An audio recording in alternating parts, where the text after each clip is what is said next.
Happy Thursday. I was thinking while I was driving to work this morning, I saw another mutual of mine the other day did a video that I duetted on my backup account where he was talking about how alpha men spend all of their time trying to get the attention of and approval from other men.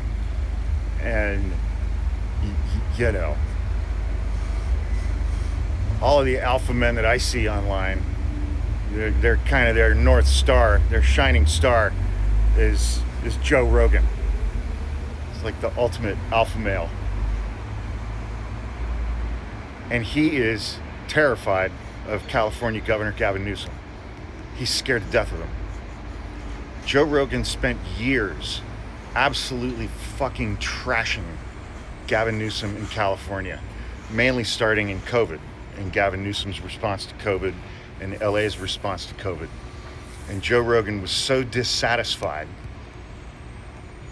with all of that and homelessness in LA, which is a problem, as it is in every city in the United States because of the economic disparities in this country and the fact that our government will send $4 billion of our taxpayer money to Israel for no reason, with no strings attached, so that people who live in Israel can have socialized medicine, free medical care, free college, free abortions on demand, but our own government won't provide even the most basic necessities for people who live in the United States of America.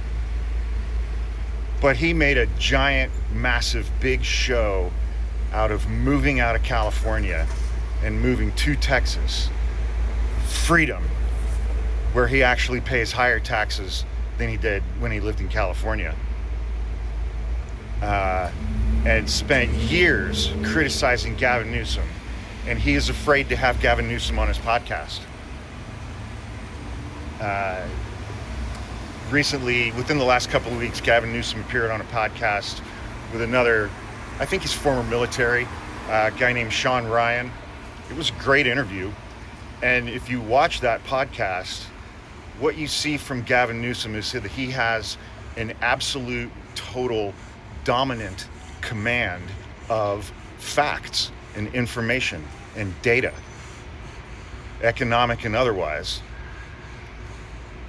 And he can rattle off statistics like nobody I've ever seen before. And Joe Rogan is fucking scared to death of that. The ultimate alpha male is scared of Gavin Newsom. Gavin Newsom said during that interview that he's been trying for years to get on Joe Rogan's podcast, and Joe Rogan refuses to have him on because Joe Rogan is afraid of Gavin Newsom. Because Joe Rogan knows on some level that he's kind of dumb. And he absolutely knows on some level that Gavin Newsom is not. And that podcast would be an absolute fucking bloodbath for Joe Rogan. And Gavin Newsom would do it with a smile on his face and without ever raising his voice. And Joe Rogan is scared shitless of that.